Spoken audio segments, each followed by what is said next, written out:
आवाज को सुने, बात को सुने, मसले सुने, मामलात सुने और अपनी प्लानिंग और उनके हल के हवाले से एक कदम वो भी आगे बढ़ाए। एक कोशिश हमारी है कि दो अलग अलग पावर सेंटर्स को बैलेंस करके आगे रखा जाए। फिलहाल आज इतवार का दिन है जी, आज 5 नवंबर है और मुझे उम्मीद है कि जब आप चाय की चुस्कियां ले रहे होंगे तो आप पूरा साथ हमें 10 बजे तक देंगे, क्योंकि 10 बजे तक इस प्रोग्राम का ट्रांसमिशन रहेगा जिसमें तज्जिया, तबसरा और ख़बर भी होगी। और आप हमारे साथ ज्वाइन करेंगे हमारी राब्ता साइट फेसबुक पर, जहां पर लाइव नशरियात चल रही है, यूट्यूब, ट्विटर, इंस्टाग्राम, कू पर, जहां पर हम 24/7 आपके साथ अवेलेबल रहते हैं। न सिर्फ जम्मू कश्मीर के हालात को लेकर बल्कि मुल्क की सतह की सूरत हाल भी वहां पर डिस्कस होती है। और साथ साथ आगे बढ़ेंगे तो आप हमारी ऑफिशियल वेबसाइट www.gulistannews.in पर भी लॉग इन, शेयर और सब्सक्राइब करेंगे और हमें अपडेट करेंगे हालात वाक़ात जो आपके आसपास है उससे भी। फिलहाल प्रोग्राम का आगाज तवारीख के पन्नों को पलटने से करते हैं। हिस्ट्री ऑफ द डे आपके सामने फटाफट से रखेंगे मेरे साथी हर दिन की तरह आसिफ रशीद दिल्ली स्टूडियो में मौजूद। खुशामदीद, गुड मॉर्निंग, बहुत बहुत शुक्रिया आप सभी का। मैं आसिफ रशीद आपके साथ। तो प्रोग्राम का आगाज करेंगे और सबसे पहले हिस्ट्री ऑफ द डे की तरफ चलेंगे। आज इतवार का दिन है और नवंबर की 5वीं तारीख साल 2023 ग्रेगोरियन कैलेंडर के मुताबिक या अंग्रेजी कैलेंडर के मुताबिक तारीख के आईने में आज के दिन की अहमियत, इस पर जरा रोशनी डालते हैं। 1556 में आज ही के दिन अकबर और हेमू के दरमियान पानीपत की दूसरी लड़ाई हुई, जिसमें हेमू को शिकस्त खानी पड़ी अकबर की फौजों से। 1605 में बरतानवी पार्लियामेंट को धमाके से उड़ाने का जो गन पावर मंसूबा था वो उसका राज फाश हुआ और आज के दिन भारत के खिलाफ ये साजिशें मजीद तेज की गई। 1630 में स्पेन और इंग्लैंड के दरमियान अमन मुआहिदे पर आज के दिन दस्तखत हुए। इसके अलावा 1630 में ही एंग्लो स्पेनी जंग आज के दिन खत्म हुई। नवंबर की 5 तारीख 1630 में दो इंपॉर्टेंट इवेंट्स जो आपके सामने 1630 में हमने रखे। 1840 में मिस्र के पाशा मोहम्मद अली ने लंदन मुआहिदा आज के दिन तस्लीम किया, जिसमें मिस्र ने बरतानिया के साथ बेहतर ताल्लुकात की ख्वाहिश का भी इजहार किया। 1916 में पोलैंड के क़याम का ऐलान हुआ। पोलैंड आज के दिन बना। आज पोलैंड के अंदर तकरीबात होंगी बड़े पैमाने पर। इसके अलावा 1920 में आज ही के दिन इंडियन रेड क्रॉस सोसाइटी का क़याम अमल में लाया गया। साथ ही साथ 1945 में आज़ाद हिंद फौज के कारकुनान के खिलाफ लाल किले में मुकदमा आज के दिन शुरू हुआ। तो ये वो बड़ी बातें थी जो आपके सामने हिस्ट्री ऑफ द डे में हमने रखी हैं आज के दिन के हवाले से। यानी हिस्ट्री ऑफ द डे में खास इवेंट्स इस सेगमेंट में आप तक पहुंचे, मकसद सिर्फ इसका ही होता। वैसे तो एक तवील फहरिस्त होती है जो आपके सामने रखना कई बार मुश्किल भी रहता है, लेकिन चंद वाक़यात जो आपके सामने हिंदुस्तान और आलमी तारीख में या अरब ममालिक के अंदर कभी कभार जम्मू कश्मीर के भी कुछ अहम वाक़यात जो आपके सामने रखते हैं। तो हिस्ट्री ऑफ द डे के बाद खबरों की तरफ चलेंगे और आज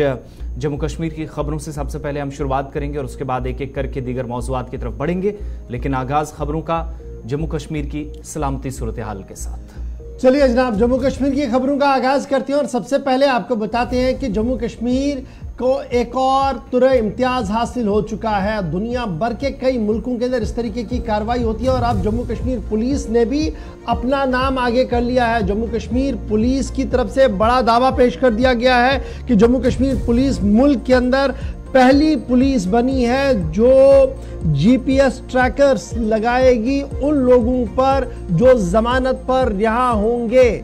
बड़ी खबर हम आपको बता रहे हैं कि जम्मू कश्मीर पुलिस पूरे मुल्क के अंदर नंबर 1 यानी पहले नंबर पर आई है। जिन्होंने इस कदम को उठाया उन्होंने इंट्रोड्यूस किया GPS ट्रैकर एंकल्स, ताकि मुल्जिमों जो मुजरिम है या मुल्जिम्स हैं जिन्हें जमानतों पर रिहा किया जाता है उन पर मुकम्मल तौर पर नज़र रखी जाए। और इस सिलसिले में सबसे पहला कदम जो है वो ममनुआ तंजीम हिजबुल मुजाहिदीन के एक बालाई वर्कर या उनके एक साथी के लिए किया गया है, जहां पर अदालत ने उन्हें जमानत पर रिहा करने का फैसला लिया था, लेकिन उसे बाज़ाब्ता तौर पर GPS ट्रैकर लगाया गया है। तस्वीर आपके सामने और इस तरीके से मुल्क भर के अंदर जम्मू कश्मीर पुलिस पहले नंबर पर है जिन्होंने इस तरीके की कार्रवाई को किया है। और यह माना जा रहा है कि जम्मू कश्मीर पुलिस ने global postering system GPS tracker जो है वो लगाने का मंसूबा लिया था हाथ में, और कल से बाज़ाब्ता तौर पर इसका आगाज हो गया है। और इस सिलसिले में जो सबसे बड़ी बात सामने आ रही है वो यही आ रही है कि ये दुनिया भर के कई मुल्कों के अंदर पहले ही राज किया गया था, जिनमें साउथ अफ्रीका है, जिनमें यूएस है, यूनाइटेड किंगडम है, ऑस्ट्रेलिया है, न्यूजीलैंड है, और अब भारत के अंदर भी जम्मू कश्मीर के अंदर जम्मू कश्मीर पुलिस ने इसमें सबकत ली है और यहां पर भी इसका आगाज जो है वो कर दिया गया है। कल बाज़ाब्ता तौर पर गुलाम मोहम्मद भट्ट,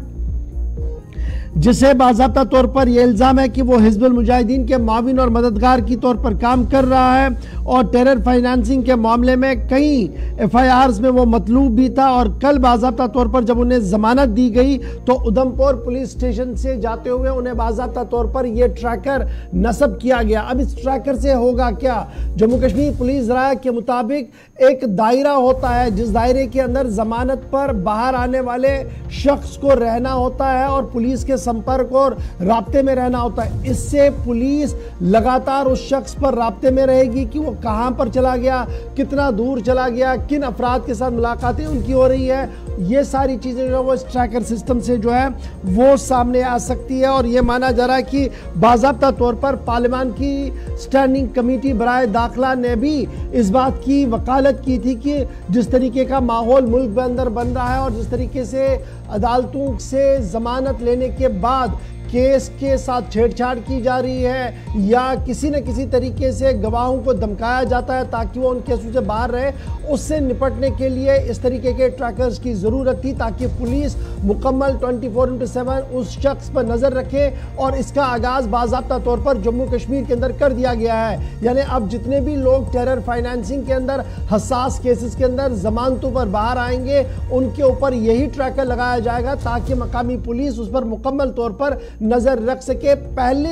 केस के तौर पर कल बाज़ाब्ता तौर पर गुलाम मोहम्मद भट्ट, जिसे गिरफ्तार किया गया था और बाज़ाब्ता तौर पर उसकी रिहाई के अहकामात कल अदालत ने जमानत पर छोड़ने का फैसला लिया, जिसके बाद अदालत के सामने तमाम मामलात रखने के बाद ही यह ट्रैकर उन्हें लगा दिया गया। माना जा रहा कि पाँव के ऊपर यानी टखनों के ऊपर इस ट्रैकर को लगाया जाता है ताकि मुकम्मल तफसीलात से पुलिस आगाह रहे। तो यह पहला मौका है और पहली बड़ी खबर हम आपको बता रहे हैं कि अभी तक पूरे मुल्क के अंदर इस तरीके से कहीं पर नहीं किया गया है। अगरचे दुनिया के मुख्तलिफ मुल्कों के अंदर इस टेक्निक का इस्तेमाल किया जाता है, जम्मू कश्मीर मुल्क के अंदर पहली रियासत है और जम्मू कश्मीर पुलिस पहला पुलिस फोर्स है जिन्होंने इस ट्रैकर का इस्तेमाल कर दिया है। और बाज़ाब्ता तौर पर यह याद रखिएगा कि पार्लियामानी स्टैंडिंग कमेटी बराए दाखिला ने भी अपनी एक इंटरीम रिपोर्ट के अंदर इस बात का खुलासा पेश किया था कि इस तरीके की टेक्नोलॉजी और गैजेट्स का इस्तेमाल किया जाना चाहिए और बाज़ाब्ता तौर पर मुल्क में बाज़ाब्ता इसका आगाज हो गया है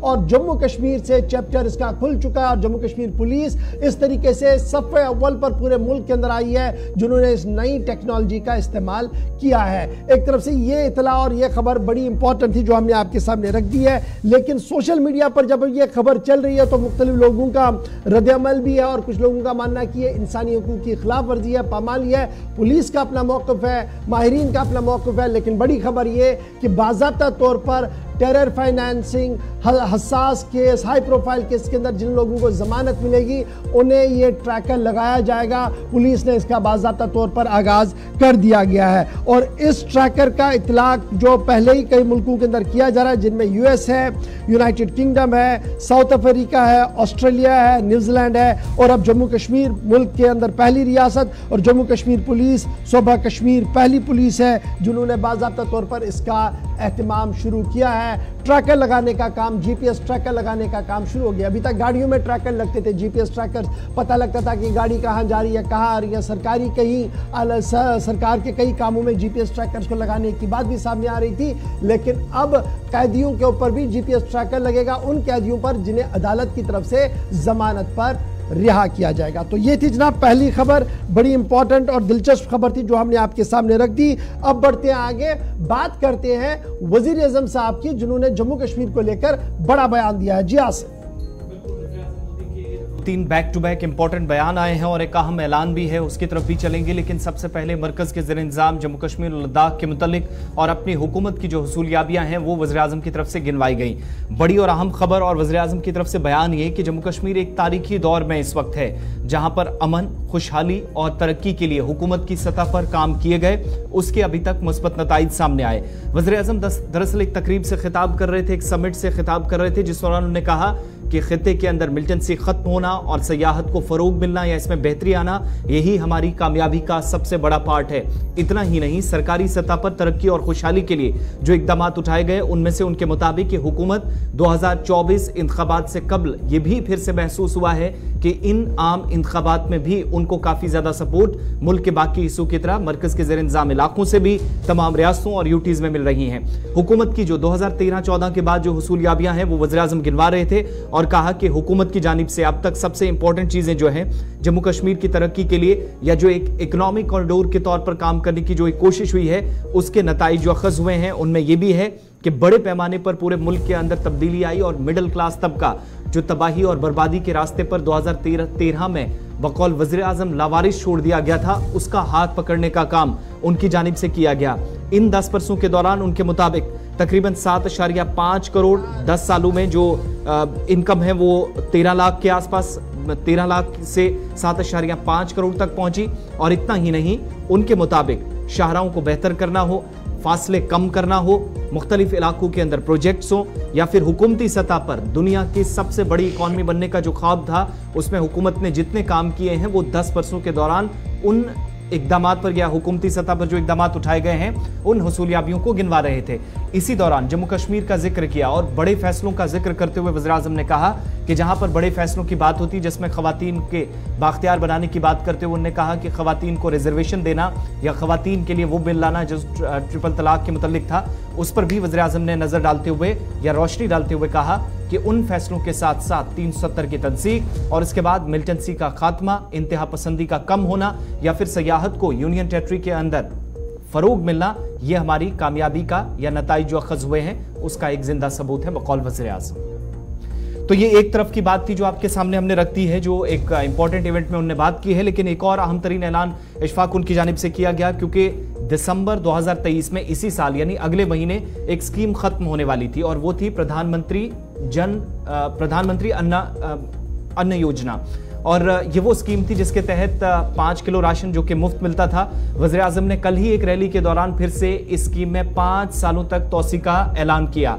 वज़ीर आज़म के मुताबिक 80 करोड़ लोगों को या गरीबों को जो गरीबी की सतह से नीचे जिंदगी गुजारते हैं, कोविड के दौरान जो स्कीम खत्म की गई थी, जो आइंदा माह खत्म हो रही है, उस स्कीम को उनके मुताबिक एक्सटेंड कर दिया गया 2028 तक। हालांकि कुछ लोग इसे चुनावी बयानबाजी या चुनावी मुद्दा भी करार देते हैं क्योंकि अभी जो सरकारी डॉक्यूमेंट्स हैं, कैबिनेट का फैसला होना है तो वहां से चीजें क्लियर होंगी। लेकिन वज़ीर आज़म की तरफ से जो अनाउंसमेंट की गई उसको भी बहुत सारे लोगों के लिए एक राहत के तौर पर देखा जा रहा। चंद बातें जो स्कीम के मुतालिक उनकी तरफ से कही गई, वज़ीर आज़म की बात आपको सुनाते हैं। इसलिए भाजपा सरकार ने प्रधानमंत्री गरीब कल्याण अन्न योजना शुरू की। इस योजना की वजह से आज भी छत्तीसगढ़ के लाखों गरीबों को मुफ्त चावल और चना मिल रहा है। साथियों, प्रधानमंत्री गरीब कल्याण अन्न योजना सरकार के हिसाब से इस दिसंबर में पूरी हो रही है, लेकिन आपका ये बेटा जो गरीबी जी करके आया है, गरीबों के बीच से निकल करके आया है, ये आपका बेटा, आपका भाई, उसने एक और निश्चय कर लिया है। मेरे गरीब भाइयों बहनों, मैं देश के गरीब भाइयों बहनों को आज दूर की धरती से बताना चाहता हूं, मैंने निश्चय कर लिया है, देश के 80 करोड़ गरीबों को मुफ्त राशन देने वाली योजना को भाजपा सरकार अब अगले 5 साल के लिए और बढ़ाएगी। इसलिए वज़ीर-ए-आज़म योजना स्कीम को फिलहाल 5 साल के लिए मजीद बढ़ाने का कल सियासी ऐलान वज़ीर-ए-आज़म साहब की तरफ से कर दिया गया है और इसका रद्द-ए-अमल जो है वो मुल्क की सियासत के अंदर दिखना भी कल से ही शुरू हो गया है। कांग्रेस ने जुमलाबाजी से करार दिया है, ताहम बीजेपी की इत्तेहादी जमातों ने इसे खुशामदीद कहा है और कहा कि इससे मुल्क की गरीब आवाम को मजीद राहत मिलेगी। फिलहाल एक और बड़ी खबर इस वक्त पाकिस्तान से सामने आ रही है और पाकिस्तान के ज़ेर इंतजाम जम्मू कश्मीर से सामने आ रही है, जहां पर लगातार मिलिटेंट कैंपों के अंदर हमले हो रहे हैं या मिलिटेंटों की कार्रवाई में मुलविस मिलिटेंटों को अगवा करने की खबरें आ रही है। और इस वक्त की बड़ी खबर कि सुंजवा हमले में मुलविस एक और मिलिटेंट कमांडर लापता हो गया है। बड़ी खबर हम आपको बता रहे हैं कि सुंजवा मिलिटेंट हमला जो जम्मू के अंदर हुआ था उसमें ख्वाजा शाहिद इलियास माई मुजाहिद जिसा कोड नाम बताया गया था, नीलम वादी से फिलहाल रात देर गए से लापता बताया जा रहा है। बड़ी खबर कि लश्कर तैयबा से ममनुआ तंजीम लश्कर तैयबा से इनका ताल्लुक बताया गया था और 2018 के सुंजवा टेरर हमले के अंदर जो इंतहा पसंदी का बड़ा हमला हुआ था 2018 सुंजवा के अंदर, ये माना जा रहा था कि ये शख्स जो है ये मास्टरमाइंडेड है और उसके फौरन बाद ये वापस POJ चला गया था। और खबर ये है कि मियां मुजाहिद जो नीलम वादी का रहने वाला था बाज़ाब्ता तौर पर कल अगवा कर दिया गया है और लगातार पाकिस्तानी अफवाज इसकी तलाश में भी लगी हुई है। तो बड़ी खबर अगर आप देखेंगे पिछले 3 महीनों के डाटे को खंगाल कर देखेंगे तो बड़े टॉप मिलिटेंट कमांडर्स को या तो गोली मारकर हलाक कर दिया गया है, वहां पर टारगेट किलिंग हुई है, या किसी न किसी तरीके से उनकी लाशें कुछ दूर इलाकों के अंदर भी मिली है। गुज़श्ता 24 घंटों के दौरान पाकिस्तान के अंदर ये दूसरी बड़ी कार्रवाई मानी जा रही है, जहां पर पाकिस्तानी एयरबेस पर एक हमला हुआ था जिसमें 2 दर्जन से ज्यादा लोग फौजी जवानों के मारे जाने की खबरें वहां से सामने आई। वहीं पर शाम होते हुए सुंजवा हमले के मास्टरमाइंड जो है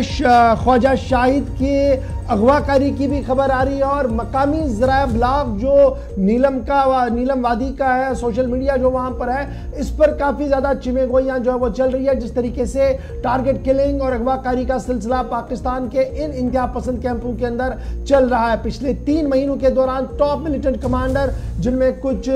जो सफ़े अव्वल के मिलिटेंट्स हैं उनके करीबी रिश्तेदारों को, उनके करीबी जो कमांडर्स को मारे जाने की इतलात आई और नज़दीक से गोली चलाने की भी खबरें आई। वहीं पर एक और खबर जो सुंजवा हमले में इंतहाई मतलूब और मुलविस मिलिटेंट कमांडर लश्कर के ख्वाजा शाहिद ये अगवा होने की इतलात आ रही है और सोशल मीडिया जो नीलम वादी का है उन्होंने लगातार इस खबर की तस्दीक भी की और मुख्तलिफ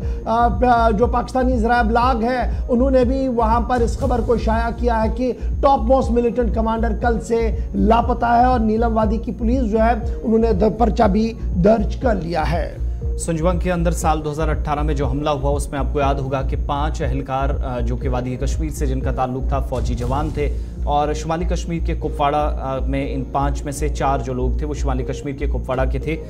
उनकी मौत हुई थी इस हमले में। और उसके बाद से ही मुसलसल कई जगहों पर छापेमारी हुई। जम्मू के अंदर एक एनकाउंटर हुआ जिसमें कहा गया कि कुछ लोग मारे गए जिनका डायरेक्टली इससे लेना देना था, लेकिन ये भी कहा जाता रहा कि सरहद पार इसके मास्टरमाइंड्स बैठे हुए थे, कैसे ये हमला अंजाम देना है, कैसे इसमें लोगों को मारना है, ये सारा सिलसिला जिस शख्स ने किया था, जिस पर इल्ज़ाम था, वो मुलजिम फिलहाल लापता है। और बड़े पैमाने पर पाकिस्तानी मीडिया भी रिपोर्ट कर रहा है, POK से जो इतलात हैं कि वहाँ से तलाशी कार्रवाइयाँ भी शुरू हुई हैं, लेकिन अभी तक इस शख्स के मुतालिक कोई जानकारी नहीं है। 2008 के बाद बताया जाता है कि ये शख्स सरगर्म था, लेकिन 2018 में जो हमला हुआ था उसका डायरेक्टली जो पिन पॉइंट था वो ख्वाजा शाहिद बताया जाता है अभी तक। चलिए जनाब, ये तो बात थी POJ से जहां पर मिलिटेंट कमांडर अगवा हुआ है और देखना होगा कि क्या कुछ सूरत हाल वहां पर उभरेगी। लेकिन जरा बात तालीम की करते हैं और एक विजन डॉक्यूमेंट जो जम्मू कश्मीर से मुतल्लिक तहरीर तक कर दिया गया है उसमें कई अहम और सनसनीखेज इंकिशाफात हो चुके हैं। जम्मू कश्मीर विजन डॉक्यूमेंट जो 2047 तक बनाया गया है उसमें महकमे तालीम की कारकर्दगी पर सवाल उठाए गए हैं। RETs और RRETs को एक बड़ा थ्रेट माना गया है स्कूल एजुकेशन डिपार्टमेंट के अंदर। और जेके विजन डॉक्यूमेंट 2047 के अंदर यह भी साफ कर दिया गया है कि नए मोड ऑफ एजुकेशन को भी अडॉप्ट करना होगा और तलबा के लिए नए रास्ते भी खोलने होंगे। और अगर इसमें नाकामी हुई तो यह सबसे बड़ी रुकावट जो होगी और सबसे बड़ी मुसीबत जो होगी वो रियासत के लिए होगी, क्योंकि दुनिया भर के अंदर जो जिस तरीके से तालीम और तरबियत की जा रही है उसके मुकाबले में जम्मू कश्मीर के अंदर काफी ज्यादा अभी लिक्यूनाज है जिन्हें दूर करने की जरूरत है। तकरीबन 36,000 के आसपास RETs या RRETs इस वक्त महकमा तालीम के अंदर है, जिनको लेकर बड़ा सवालिया निशान उठाया गया है, क्योंकि कहा गया कि उनकी तालीमी काबिलियत, उनकी तरबियती काबिलियत उतनी नहीं है जितनी होनी चाहिए। साथ साथ ये भी कहा गया है कि जो प्राइवेट सेक्टर के अंदर इदारा चल रहा है, स्कूल चल रहे हैं, ये भी कहीं सही सिमत में नहीं और इससे भी असासों को, सरकारी असासों को एक बड़ा नुकसान पहुंच सकता है। सीधे श्रीनगर चलेंगे जहां से हिलाल हमारे साथ ज्वाइन करेंगे। विजन डॉक्यूमेंट सन 2047 तक का तहरीर करना, और उसमें सबसे पहली बात जो हम आपके साथ अभी शेयर कर रहे हैं वो तालीम को लेकर है, क्योंकि तालीम के नूर से ही मुस्तकबिल को संवारा जा सकता है। हिलाल, क्या कुछ सन 2047 के इस विजन डॉक्यूमेंट के अंदर महकमा तालीम के हवाले से कहा गया है? देखिए गौहर, जब हम हिंदुस्तान को देखेंगे तो एक एजुकेशनल ट्रांजिशन पीरियड से अभी ये मुल्क गुजर रहा है, क्योंकि जिस मोड ऑफ एजुकेशन से हम अभी तक गुजर रहे थे अब इसमें एक नई तब्दीली मुतवक्का है, क्योंकि जब से इंटरनेट का जमाना आ गया है और ई एजुकेशन का जमाना आ गया है तो उसमें अब एक ट्रांजिशन मोड में हम हैं, और इस तरह से जम्मू कश्मीर भी इसी दायरे के अंदर आता है। और इस हवाले से जो कि विजन डॉक्यूमेंट साल 2047 तक के लिए बनाया गया है, जिसमें कहा गया है कि हमारे इंफ्रास्ट्रक्चर किस तरह का होना चाहिए, और इसमें इस नए मोड के जरिए, इस ई मोड के जरिए कैसे रिमोट एरियाज के अंदर या रिमोटली बैठे हुए तालिब इल्मों को अपनी चॉइस के सब्जेक्ट्स या अपनी चॉइस के जो तालीमात है उससे रास्ता कराया जाए। यही एक ट्रांजिशन पीरियड है। और इसमें जो विजन डॉक्यूमेंट जम्मू कश्मीर सरकार की जानिब से जारी किया गया उसमें यह कहा गया है कि जो एग्जिस्टिंग मैन पावर है RRETs और RETs की सूरत में, या जो रेगुलराइज्ड रहबर तालीम टीचर्स हैं या अभी अनरेगुलराइज्ड रहबर तालीम टीचर्स हैं, ये वर्क फोर्स जो है उनका कहना है कि ये सही जो क्वालिफिकेशन है वो पॉजेस नहीं कर रहे हैं, यानी इनके पास सही क्वालिफिकेशन नहीं है पढ़ाने का। ये एकेडमिक क्वालिफिकेशन है या जो लर्निंग मेथड्स है या जो लर्निंग ट्रेनिंग्स है, ये उस हवाले से उसका भी जिक्र नहीं किया गया। कुल मिलाकर इन 36 यानी 36,000 के करीब जो ये RETs है या जो रेगुलराइज्ड RETs है, उनको कहा गया है कि ये इनकॉम्पिटेंट है। ये एक बड़ा मामला है जम्मू कश्मीर के अंदर कि जब अथॉरिटीज ये कहती हैं कि एक ये सही नहीं है कि इनके जरिए से हम आगे जिस ट्रांजिशन के अंदर जा रहे हैं नहीं पढ़ा सकते। न सिर्फ इतना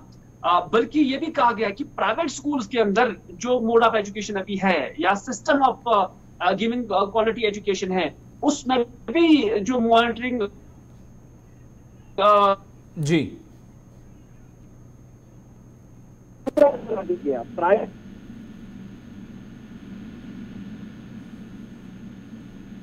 चलिए राब्ता मुनक़ता हुआ, कोशिश करेंगे दोबारा हिलाल से बात हो पाए। लेकिन ओवरऑल आप देखेंगे कि जो 30,000 से ज़्यादा, एक बार आपको याद होगा कि इन्हीं RETs में जब रेगुलराइज एक साथ किए गए थे और उसके बाद 36,000 के करीब एक और आंकड़ा दिया गया, यानी तकरीबन 50,000 के आसपास ये आंकड़ा जाता है इन टीचर्स का। लेकिन एक बात और भी है, इस वक्त इशफाक एक हमारे साथी ये भी पूछ रहे हैं कि क्या ये बात भी दुरुस्त नहीं है कि जब जम्मू कश्मीर के अंदर अमले की शदीद किल्लत आज भी है, ये खुद इंतज़ामिया एतराफ़ करती है रिपोर्ट्स के ज़रिए, और इससे पहले भी जब माजी करीब में रही तो यही RETs थे, यही असातिज़ा थे, यही वो लोग थे जो जम्मू कश्मीर के असल में विजन को आगे बढ़ाने का काम कर रहे थे और बच्चों के बेहतर मुस्तकबिल के लिए भी इन्होंने कोशिशें अभी तक पिछले 20 सालों में। कोई शक नहीं है कि तमाम RETs को आप एक ही ज़ुमरे में नहीं लगा सकते हैं, लेकिन मुझे याद है नईम अख्तर साहब जब वज़ीर तालीम थे तब भी ये मामला सामने आया था कि जनाब तरबियत और तालीम ये दो अलग अलग चीज़ें हैं कि आपका मोड ऑफ एजुकेशन कैसा है, आप कैसे पढ़ाते हैं बच्चों को, और आपकी ज़ाती तालीम क्या है, वो भी एक बड़ा विजन था। और इस पर भी एक बड़ी बहस चली थी और उस वक्त भी जो हमारे उस्ताद थे वो काफ़ी नालान दिखे थे इसी मसले को लेकर कि हम सही तरीके से काम नहीं कर रहे हैं। लेकिन जब आप कंपैरिजन में आते हैं और जब आप विजन डॉक्यूमेंट बनाते हैं तो ये देखिए, ये 2047 तक का विजन डॉक्यूमेंट है। तो जिन अफराद ने इस विजन डॉक्यूमेंट में अपना पसीना बहाया होगा, अपना वक्त दिया होगा, उन्होंने मुख्तलिफ चीज़ों को भी ध्यान में रखा होगा। और ये बात सही है कि हमारे सरकारी स्कूलों के अंदर इतने अजीम टीचर्स तो हैं, लेकिन उसके बावजूद भी जो पास आउट रेशियो है, जो हमारी प्रोग्रेस है, वो उस तरीके की नहीं है जो उसके मध्य मुकाबले में एक छोटा सा प्राइवेट स्कूल होता है। एक बड़ी बात यह भी है कि अकाउंटेबिलिटी और 10 तरह की चीज़ें भी एक बड़ा बुनियादी वजह है जो इस विजन डॉक्यूमेंट का हिस्सा जरूर बना है। हिलाल हमारे साथ दोबारा ज्वाइन करें। हिलाल, जरा कंक्लूड करें जी अपनी बात को जल्दी से। बिल्कुल गौहर, जैसे कि आपने कहा कि जो अभी जिस फेज से हम गुजर रहे हैं, इस चीज के लिए ये टीचर्स इनका इंतखाब हुआ है। लेकिन जो नया मोड है, जो हम ई मोड जिसे हम कहते हैं, जिसमें सब कुछ IT सेक्टर के फ्लिप ऑफ तर्ज अमल पर हो जाएगा, उस मेथड के लिए जम्मू कश्मीर के टीचर्स या RETs, मुझे लगता है कि जो जनरल टीचर्स हैं उन्हें भी शायद उस बारे में ज्यादा नॉलेज नहीं होगी। लेकिन अब देखने वाली बात होगी कि जहां इन RETs को और प्राइवेट सेक्टर के अंदर जो टीचर्स, बेशतर टीचर्स हैं, उन्हें खतरा करार दिया गया है मौजूदा जो एजुकेशन सिस्टम है, इस निस्बत से अब क्या कुछ आगे किया जाएगा वो देखने वाली बात होगी। बहुत बहुत शुक्रिया तफसीलात फराहम करने के लिए। तो विजन डॉक्यूमेंट 2047 में, जिसमें महकमा तालीम के हवाले से हम बात कर रहे थे, लेकिन RETs जो पिन पॉइंट हैं और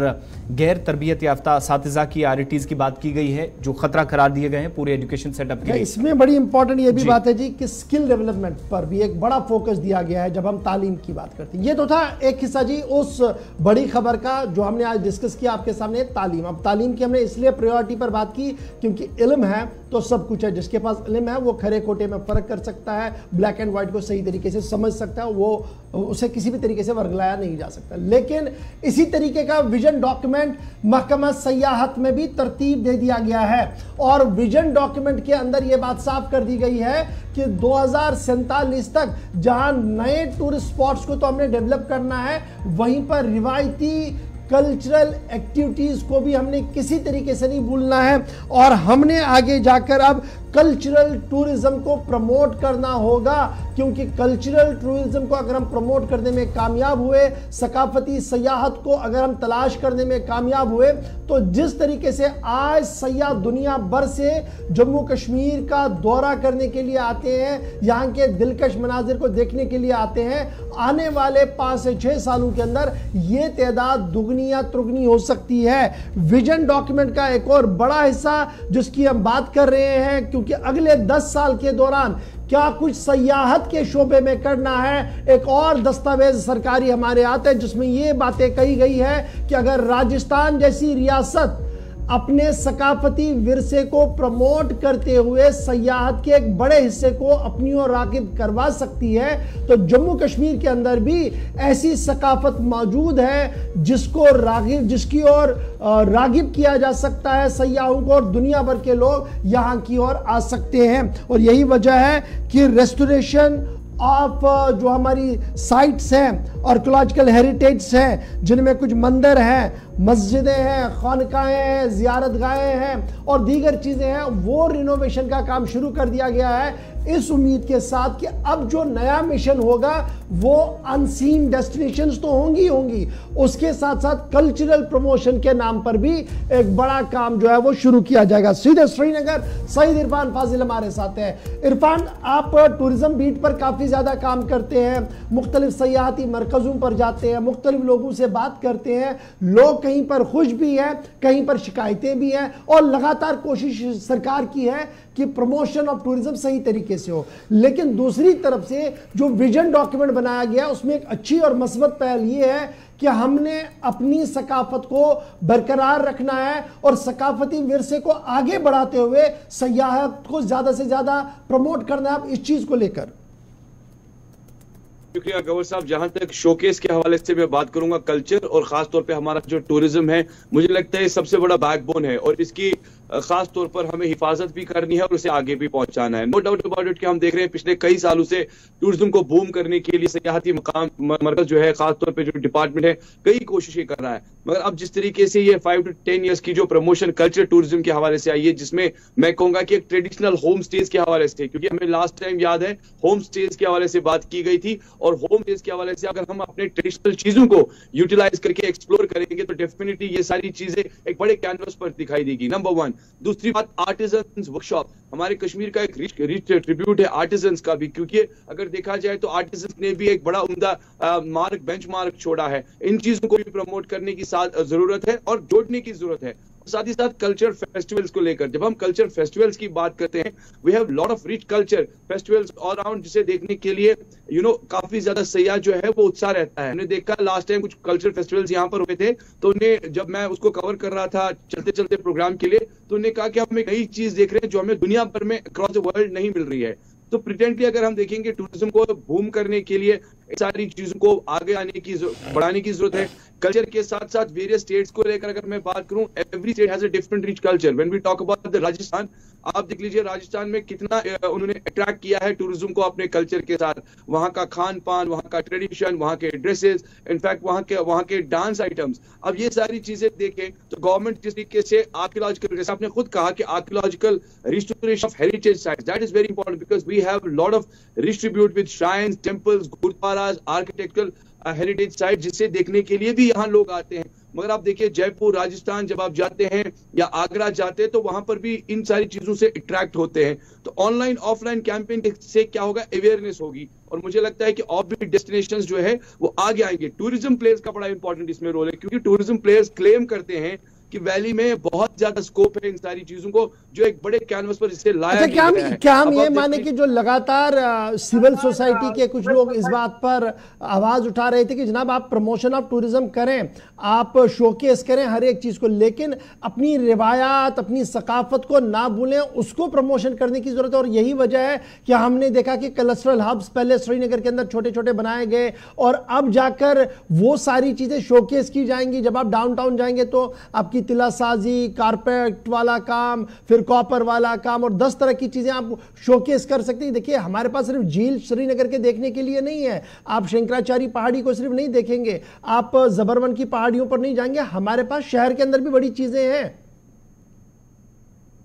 देखिए शहर के साथ साथ जो सकाफती और विरसे से जुड़ी हुई चीजें हैं उनको एक्सप्लोर करना काफी इंपॉर्टेंट है। When we talk about the Mir Syed Ali Hamdani रहमतुल्लाह अलैह, आप देखिए उन्होंने कितनी सारी चीजें सन्नतों के साथ जोड़ी, और उसके बाद आज के दौर में एक साइड से इकोनॉमी उस पर बढ़ी और साथ ही साथ रोजगार के वसाइल भी खड़े हो गए। और उसे देखने के लिए खानकाह मौला मुझे लगता है one of the best places in Srinagar city, जहां आप इसे देख सकते हैं। तिला दोस्त को लेकर ज़ेबाइश का काम, ये भी बड़ा ही खूबसूरत काम है जिसे देखने के लिए जहां टूरिस्ट काफी अट्रैक्ट होते हैं। Apart from that when we talk about the rural part, अब देखिए rural heritage is also a part, rural sectors are different, वो भी एक पार्ट है, रूरल टूरिज्म एक पार्ट है। आप देखिए जब आप किसी गांव देहात में जाते हैं, वहां खान पान को लेकर, वहां के रहन सहन को लेकर, वहां पर पहनावे को लेकर जो सारी चीजें हैं, इन सारी चीजों से भी आप टूरिस्ट को अट्रैक्ट कर सकते हैं, और यही एक बड़ा एक्स फैक्टर होगा। चलिए बहुत शुक्रिया जी हमारे साथ ज्वाइन करने के लिए, बताने के लिए कि पोटेंशियल हमारे पास बहुत ज्यादा है, और सरकार ने अपने 10 साला मंसूबा जो विजन डॉक्यूमेंट है उसमें अनसीन डेस्टिनेशंस को प्रमोट करने की बात तो रखी है, साथ साथ कल्चरल हेरिटेज, सकाफत को भी आगे बढ़ाने की बात कही जा रही है, और साथ साथ हमने अब अपना एकोमोडेशन, यानी जो टूरिस्ट एकोमोडेशन हमारा होना चाहिए, चाहे वो होम स्टेज के नाम पर और दीगर चीजें हो, उसे भी कहीं ना कहीं प्रायोरिटी पर लेना होगा, ताकि जब भी सयाह यहां पर आए तो उन्हें यहां पर इस तरीके की कोई भी दिक्कत जम्मू कश्मीर के अंदर देखने को ना मिले। यह तो थी जनाब विजन डॉक्यूमेंट और उस दस्तावेज की बात जो सरकार की तरफ से तहरीर किया गया, कहीं पर 10 साल और कहीं पर 2047 तक क्या कुछ काम करना है, उस पर कैसे देखा जा रहा है और क्या कुछ किया जा रहा है। अब जरा बात सियासी भी करते हैं, क्योंकि मामला जम्मू का था और कल पूरे दिन गर्माहट तो जम्मू के अंदर दिखी, लेकिन वो गर्माहट अभी भी जारी है, और सियासी नुकात का मानना है कि आने वाले दिनों में जम्मू की सियासत के अंदर एक नया रुख भी हो सकता है। तफसीलात के साथ आसिफ रशीद। बिल्कुल, बात जम्मू कश्मीर के साबिक आप रियासत के अंदर जो हेल्थ मिनिस्टर भी रह चुके हैं और फॉरेस्ट मिनिस्टर भी रह चुके हैं चौधरी लाल सिंह, इस वक्त वो एक और संगठन को, एक और तंजीम को लीड करते हैं, लेकिन मुश्किलें उनकी फिलहाल थमती हुई या पीछा छोड़ती हुई नजर नहीं आ रही हैं। आरबी एजुकेशनल ट्रस्ट के जरिए जमीन खरीदने का जो मामला था उसमें पहले उनसे फिर उनकी अहलिया से पूछताछ अब तक की जा रही थी। अब एक बार फिर से साबिक वजीर चौधरी लाल सिंह से 12 घंटों से ज्यादा पूछताछ की गई एनफोर्समेंट डायरेक्टरेट की जानिब से। और ये पूछताछ की कार्रवाई यहीं पर नहीं रुकी। मुमकिन था कि शायद उन्हें गिरफ्तार भी किया जा सकता था या फिर ईडी फिलहाल उन्हें ना छोड़ने का फैसला लेती, लेकिन कल उनको दोबारा पेश होना है और पीर को वो पेश होंगे, ये उनकी तरफ से वहां वादा किया गया और इसी शर्त पर उन्हें रात देर गए रिहा किया गया। 12 घंटों से ज्यादा का वक्त एनफोर्समेंट डायरेक्टरेट ने लिया और ये वही मामला है जिसमें आपको याद होगा कि इससे पहले उनकी अहलिया से पूछताछ हुई थी, जम्मू के अंदर उनसे पूछताछ हुई थी और चौधरी लाल सिंह पर इल्जामात ये भी थे क्योंकि उनने जो आरबी एजुकेशनल ट्रस्ट जो था उसके जरिए जो जमीन ली थी उसमें हेर फेर किया गया था, बड़े पैमाने पर गड़बड़ी उसमें की गई थी। और जम्मू के नरवाल में तकरीबन 9:30 बजे के आसपास ईडी के दफ्तर में वो पहुंचे और इसके बाद उनसे पूछताछ तकरीबन 12:30-13 घंटों तक हुई है। और आरबी एजुकेशनल ट्रस्ट जो कि उनकी अहलिया जिसको ऑन करती हैं, जो उसके खुद मालिक हैं और खुद कांता अंदोत्रा, और इसके अलावा आपको याद होगा कि चौधरी लाल सिंह से इस मामले में 3 मरतबा इससे पहले पूछताछ की जा चुकी है। इतना ही नहीं, सीबीआई की तरफ से भी इस केस में कई मरतबा उनसे पूछताछ करने की कोशिश की गई, बल्कि मामलात यहां से आगे भी बढ़े। इसके साथ साथ जराए ये भी बताते हैं कि एनफोर्समेंट डायरेक्टरेट की जानिब से पूरे दिन जब एहतजाज भी उनकी सपोर्ट में किया जा रहा था कॉम्प्लेक्स के बाहर, जब ये अंदर ईडी के पास बैठे थे तो उस दौरान खबरें ये भी आई कि बाहर एहतजाज उनके हामी कर रहे थे उनको छोड़ने का या उनसे पूछताछ ना हो, इतने सियासी तौर वो इतने कदावर हैं, तो बहुत सारी चीज़ें या नारे जो हैं वो कॉम्प्लेक्स के बाहर लग रहे थे उनके हामियों की तरफ से। लेकिन एक तरफ एहतजाज कॉम्प्लेक्स के बाहर, दूसरी तरफ 9:30 बजे जो पूछताछ शुरू हुई थी वो रात देर गए। 12 घंटे का वक्त गुजर जाने के बाद अगरचे एहतजाजी मुजाहिरे चलते रहे, इसके बावजूद भी जारी रही ईडी की जानिब से। चौधरी लाल सिंह स्वाभिमान संगठन के सरबराह हैं और इन दिनों सुर्खियों के अंदर है। एक तो अपनी तरह से जो बयानात वो दे रहे हैं सेपरेट जम्मू के हवाले से, अलग जम्मू स्टेट के हवाले से, और फिर लगातार जिस तरीके से भाजपा, नेशनल कॉन्फ्रेंस और दीगर लीडरों पर ताबड़तोड़ हमले उनकी पॉलिसियों को लेकर कर रहे हैं। इन दिनों सुर्खियों में रहने के बाद कल बाज़ाब्ता तौर पर एनफोर्समेंट डायरेक्टरेट के सामने हाजिर हुए, जहां पर 12 घंटे तक उनसे पूछताछ की गई है। और 12 घंटे की पूछताछ के बाद जरा ने इस बात की तस्दीक की है कि एक बार फिर पीर की सुबह 9:30 बजे साबिक वजीर लाल सिंह एनफोर्समेंट डायरेक्टरेट के दफ्तर में दोबारा हाजिर होंगे। इस शर्त पर और इस इकरार पर उन्हें वापस जाने दिया गया, क्योंकि अभी तकरीबन 200 के करीब सवाल ऐसे हैं जो मजीद पूछे जाएंगे। मामला उस एजुकेशनल इंस्टीट्यूट का है जिसे आरबी एजुकेशनल ट्रस्ट कहा जाता है, जिन्होंने एक बड़ी जमीन तकरीबन 100 कनाल से ज्यादा जमीन जो है वो अपने ट्रस्ट को दी थी तब जब वो बहशती वजीर रहे थे सरकार के अंदर। और बाज़ाब्ता तौर पर इसकी तहकीकात सीबीआई की तरफ से की जा रही है और बाज़ाब्ता तौर पर पुलिस ने पहले तहकीकात किया, मामला आगे चला गया है और एनफोर्समेंट डायरेक्टरेट ने पहले उनकी अहलिया, ट्रस्ट के मुख्तलिफ जिम्मेदारों से गुफ्तगू की थी, बातचीत की थी और कल बाज़ाब्ता तौर पर 12 घंटे की तवील जो बातचीत है, जो सवाल जवाब है वो उनसे की गई है। और कल रात 12 घंटे की सवाल जवाब के बाद इस बात पर जब उन्होंने ये कहा कि वो पीर को दोबारा हाजिर होंगे एनफोर्समेंट डायरेक्टरेट के अंदर, उन्हें वापस जाने की इजाजत दे दी गई है। एक तरफ से ये पूरी खबर है, दूसरी तरफ से बीजेपी पर ताबड़तोड़ हमले भी किए जा रहे हैं। स्वाभिमान संगठन के मुख्तलिफ लीडरों का बयान सामने आया जिनमें उन्होंने कहा कि ये